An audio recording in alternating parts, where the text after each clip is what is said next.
وعشان هي طموحها عدى الحدود، وعشان هي الأمومة في بداية الوجود، وكمنها هي التاريخ من جد الجدود، هي الحياة هي الورود. كان لازم نقدم لهي برنامج يخصها، وبنقول له هو إنه لازم يسمعنا، لكن على الأقل هتفضل حلقتنا لهي وهي بكل الأشكال.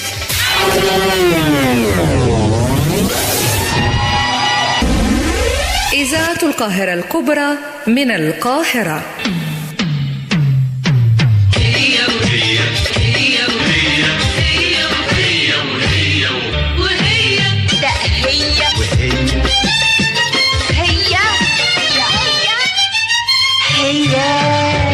هي وهي أسمى من هو، هي أجمل من هو.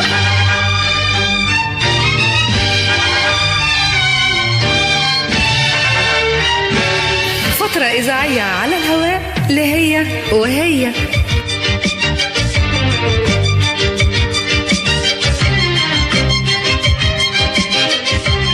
معكم أميرة شايشة.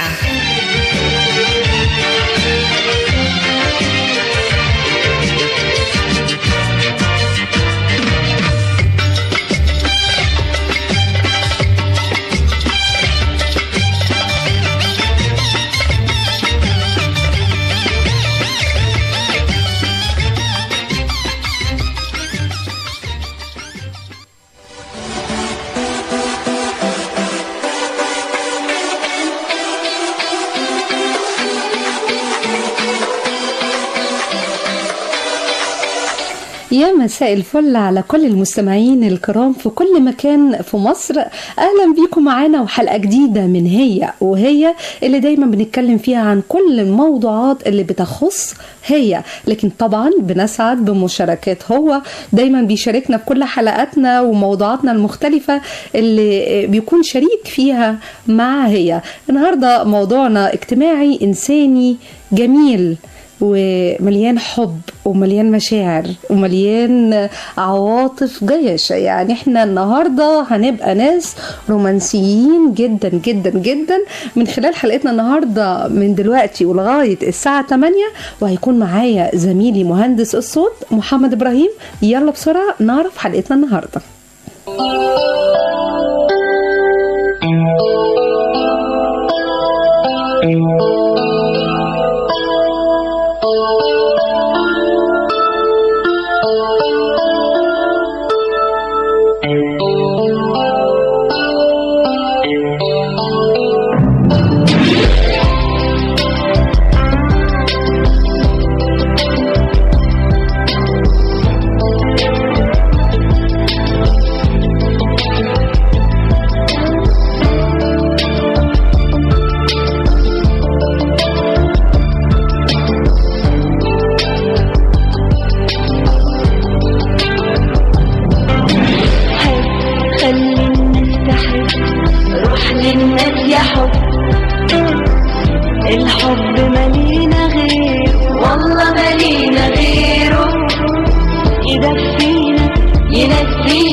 Everybody needs to love, sweet and tender love.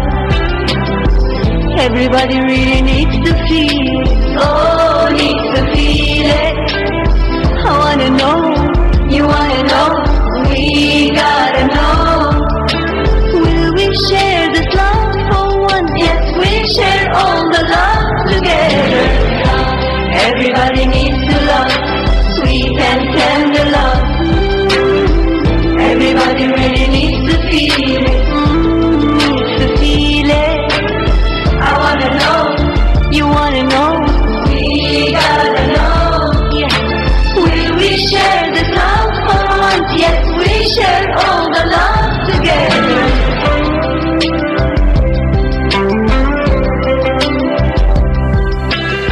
النهاردة موضوعنا عن الحب، بس الحب عبر الانترنت وعبر مواقع السوشيال ميديا. احنا النهاردة بنسألكم، هو طبعا الحب بيصنع المعجزات، وكتير من قصص الحب حقيقي اتولدت على مواقع التواصل الاجتماعي. تفتكري من وجهة نظرك يا ترى ان الزواج من شخص تعرفتي عليه من مواقع زي الفيسبوك وتويتر ممكن يبقى ناجح؟ وسؤالنا برضو اللي هو يا ترى لما بتتعرف على اي فتاة عن طريق الانترنت وبعد كده بتروح تتعرف عليها اكتر علشان يعني يكون في ارتباط رسمي، هل من وجهة نظرك ممكن العلاقة دي والزواج ده يكون ناجح او فاشل؟ ده سؤالنا النهاردة. وطبعا لانه يعني زمان كانوا بيقولوا الحب بيأتي من اول نظرة، لكن عارفين دلوقتي بيقولوا ايه؟ بيقولوا مع التطور والتقدم بقى في التكنولوجيا والشبكة العنكبوتية، بيقولوا الحب بيأتي من اول مراسلة، وممكن يبقى حب من اول لايك، وممكن حب من اول بوك، وممكن حب من اول شير. يعني اختلف بقى مسميات الحب دلوقتي عندنا في عصر التكنولوجيا والانترنت، بقى الحب شكله مختلف خالص. طبعا الموضوع ده يعني بيختلف حوالين الآراء بشكل كبير. احنا على مدار يومين طرحنا السؤال بتاع حلقتنا النهاردة على الانترنت، وشفنا آراء الناس ايه، وشفنا يا ترى هم موافقين على الموضوع ده بالشكل ده ولا لا. وكمان هنسعد جدا بمشاركاتكم على تليفون الإذاعة 23 92 14 37 و 23 92 37 11. هنقول الأرقام تليفون مرة تانية: 23 92 14 37 و 23 92 37 11. طب تعالوا الأول لغاية ما نستقبل الأول تليفون معانا نشوف رأي الناس ايه في الموضوع ده على الفيسبوك. لما سألنا الناس، تاني بتقول ليه لأ؟ أعرف ناس كتير اتجوزوا عن طريق الفيسبوك وما شاء الله حياتهم جميلة جدا، ربنا يهنيهم يا رب. مش مهم عرفت الشخص فين، المهم التعامل ما بينكم هيكون ايه. في ناس كتير اتجوزوا عادي وحياتهم ناجحة، وناس اتجوزوا عن حب وحياتهم فاشلة جدا في حاجات كتير جنب كلمة حب هي اللي بتساعد على النجاح العلاقة من فشلها. عندك حق يا تاني، يعني هو فعلا في ناس كتير اتجوزوا عن طريق الحب وللأسف فشلوا في علاقاتهم الزوجية وحياتهم الزوجية فيما بعد. لكن الحقيقة طريقة التعارف هو ده اللي بنتكلم عنه النهاردة. كتير قوي بيتعرفوا على بعض من خلال الشغل، من خلال الدراسة، من خلال الأهل، وفي ناس بيفضلوا زواج اللي هو ما يطلق عليه زواج الصالونات، وفي ناس بتقول لا لازم أكون عارفة وفي علاقة حب ما بيننا.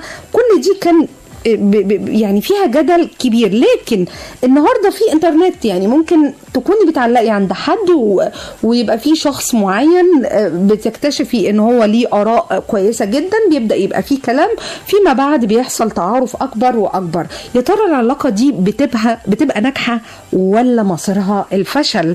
طيب احنا معانا اول تليفون. الو، اهلا بيكي، نتعرف عليكي. معاكي مريم. اهلا بيكي يا مريم. قولي لي يا مريم، انت عندك كام سنه؟ عندي 30. عندك 30 سنه؟ متجوزه ولا لسه؟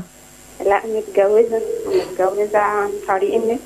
عن طريق النت، جميل. طب قولي لي بقى، يعني احكي لي الاول بقى التجربه جت ازاي وتعرفتي على جوزك ازاي من الاول كده خالص؟ انا بالنسبه لي انا كنت اعرفه في موقع اسمه كام فروج بهليه كده. فانا كنت بدخل فيه في الاول، عرفت منه بنات صحابي، بدات ان انا ادخل الروم دي كنا بنقعد فيها، يعتبر كده زي حاجه زي كانكم قاعدين مع بعض كده بتتحاوروا وبتتناقشوا في الموضوع. بالظبط كده، في موضوع بنفتحه نتكلم فيه او حاجه. حوالي سنه قعدنا مع بعض نتكلم. وانتوا ما تعرفوش بعض يعني بشكل شخصي؟ لا خالص خالص، ولا شفته ولا شافني ولا اي حاجه. وبعدين وانا اصلا يعني اللي انا كنت بسيبه هو كان بيتقني. بعديها حصلت ما بيني وما بينه كده زي مشكلة. كان بدأ ان هو ولا كنت عامله له اد ولا كنت عامله له اي يعني حاجة. من خلال بس الجروب ده وبتتناقشوا مع بعض وبس؟ بس كده. بعديها طلب مني ان هو يتعمل لي اد، فانا قبلت الاد بتاعه، فقعدنا اتكلمنا مرة على مرة. بعديها اخدنا ارقام تليفون بعض. بقى يسأل عليا اسأل عليه. يعني قولي لي، انا عايزه اسالك، هو لما بدأ يتقرب شويه بشويه وبدأ يبقى فيه مشاركه اكبر ويبقى فيه تعارف شخصي اكتر، يا ترى كنت محبذه الفكره دي ولا كنت برضو يعني متردده؟ لا، بيبقى في تردد في الاول، لان انا ما كانش في دماغي، يعني ما كانش في دماغي موضوع ان انا ممكن ان انا ارتبط من على النت خالص يعني. طيب بعد كده طلب تليفونك واديتي له رقم التليفون، وبعدين بداتوا بقى تتكلموا في التليفون؟ بدا يكلمني في التليفون، يسال عليا، بس ما كانش في الاول مكالمات كتير يعني. كان في الاول مكالمات عاديه، وكل ده بشكل عادي جدا وطبيعي قوي، ما فيش لسه تلميح لاي حاجه؟ لا خالص. قعدنا كده، كنت يقول لي جاب الكلام اصلا ان انا كنت عامله عمليه الزايده. فهو كان اخذ التليفون على اساس ان انا يطمن عليكي بقى وكده. مش حجه بقى. حجه بقى، عايزه اطمن عليكي فهاتي لي تليفونك ايوه. بعدين بعديها بدأ يكلمني وقعد يكلمني في التليفون. بدأ ان مرة على مرة ان التليفون يطول، يعني مرة على مرة يكلمني ممكن نتكلم ساعة، ممكن نتكلم ساعتين. مرة على مرة بدأ الموضوع يزيد. اول ما بقى السلك راح جاي لي، انا من محافظة وهو من محافظة، هو من دمياط وانا من اسكندرية. ودي بقى كانت اول مرة تشوفوا بعض؟ كنت اول مره اشوفه، كنت اول مره بقى اقعد اتكلم معاه في السوفيه. كنت حاسه اول مره تشوفيه انك عارفاه من خلال مكالماتكم، من خلال ارائه؟ كنت حاسه قبل ما تقعدي معاه بشكل مباشر ان انت تعرفي الشخص ده، ولا كان لسه في حاجات غامضه فيه وما تعرفهاش؟ لا، هو يعني ما فيش اختلاف، يعني حتى من اول ما عرفته لغايه الخطوبه لحد الجواز هو اختلاف. لا، هو الشخص كان واضح جدا وباين، مش بيفتعل بعض الحاجات، مش حد افتراضي على الفيسبوك، لا ده طلع شخص حقيقي بنفس المواصفات اللي انت شفتيها بالظبط. بالظبط كده. دي حاجه. الحاجه الثانيه، هو اصلا من محافظه وانا من محافظه. انا في البيت ما كانوش موافقين ان هو يعني ان انا اتجوز في محافظه ثانيه. لكن ما كانوش يعرفوا ان انت تعرفتي عليه من خلال الانترنت؟ لا يعرف. ما كانش عندهم اعتراض بقى على شكل التعارف ده؟ لا، هي حكايه مش اعتراض. هو بابا ما كانش موافق، مش عشان المكان التعارف، هو ما كانش موافق عشان هو من محافظه. كان ليه اسباب تانية في الرفض. وقال بابا 3 مرات وبابا رفضه. في المره الثالثه بابا وافق عليه لما جاب الشقه. ان هو جاب الشقه، ساب اهله وساب عيلته وساب كل حاجه. يعني ده ايه، شريكي بجد يعني. يعني بيعمل كل حاجة علشان توافقوا وبابا يوافق، فيجيب شقة كمان يمكن جنب بيت بابا وماما، يمكن جابها ولا حاجة يعني قريبة منهم. قولي لي من واقع تجربتك اللي كتير قوي يعني الحقيقة يعني مش بيبقوا معاها قوي او بيبقوا متخوفين منها، شايفة ان ده بقى شيء طبيعي في عصر التكنولوجيا، ان يبقى فيه اشكال تانية من التعارف حتى من خلال مواقع التواصل الاجتماعي، ولا مخيفة شوية او فيها برضو مساحة رمادية يمكن تخلينا نبقى خايفين من الشخص اللي احنا بنتكلم معاه او بنتعرف عليه من خلال الانترنت؟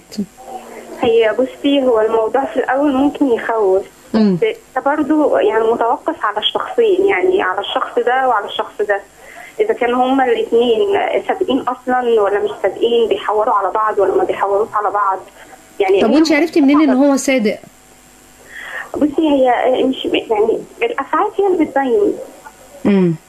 يعني بيبان مع الوقت. يعني انت قعدتي قد ايه تقريبا قبل ما يتقدم ليكوا في البيت؟ لان احنا اول ما اتكلمنا مع بعض هو كلم بابا على طول. يعني ما قعدناش مع بعض كتير، يعني احنا قعدنا مع بعض صحاب سنه، لكن اول ما جه كلمني كلم بابا بعديها على طول، يعني يمكن بعديها بشهرين 3. يعني هو لو كان كده ما كانش كلم بابا. طب او بدا ان هو يتحرك. انتوا عندكم اولاد ولا لسه؟ عندنا تاليا لسه بقالها شهرين. ما شاء الله، الف مبروك، ربنا كده يا رب يحفظها لكم. اسمها ايه؟ تاليا. تاليا لو ان شاء الله كده لما تكبر واكيد بقى في العصر بتاعها يبقى بقى يعني مش عارفه والله هيكون في ايه تاني. يعني التكنولوجيا بصراحه كل يوم في حاجه يعني.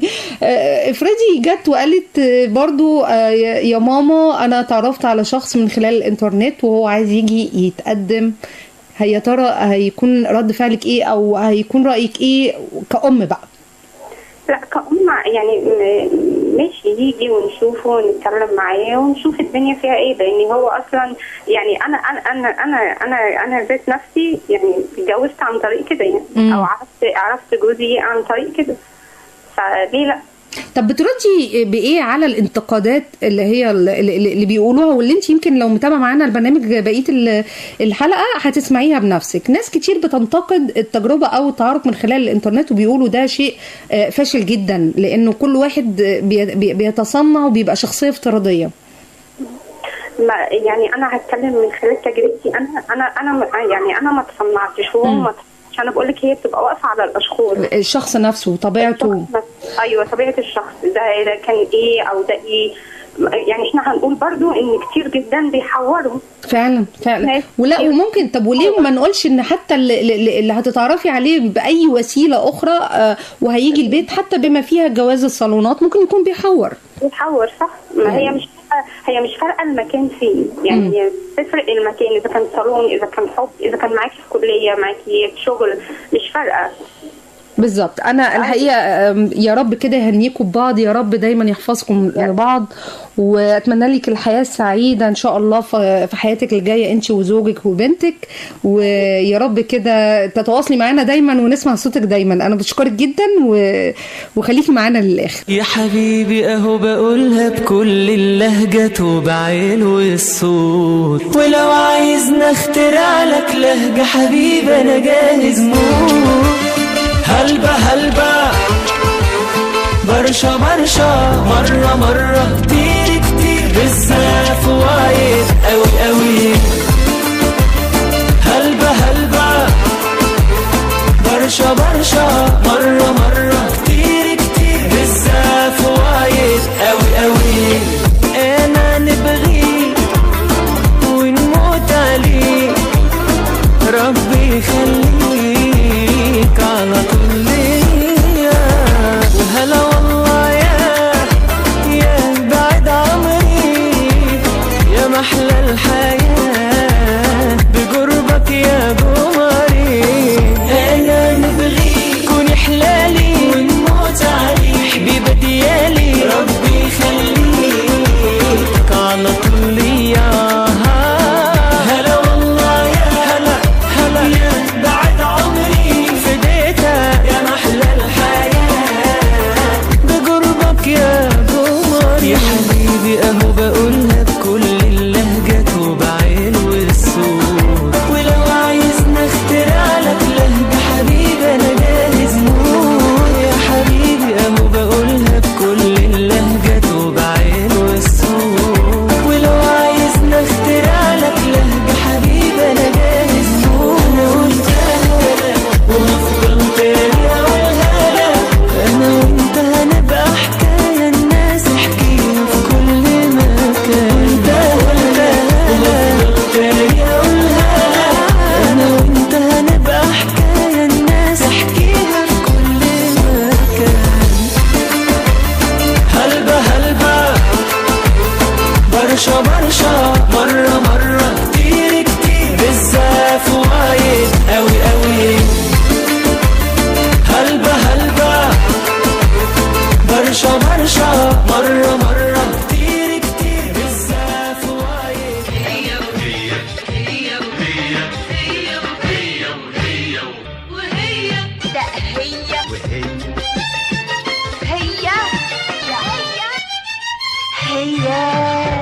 هي وهي أسمى من هو، هي أجمل من هو.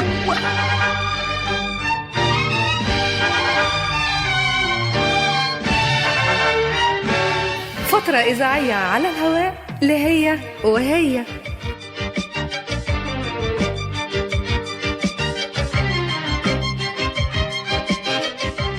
معكم أميرة شايشة.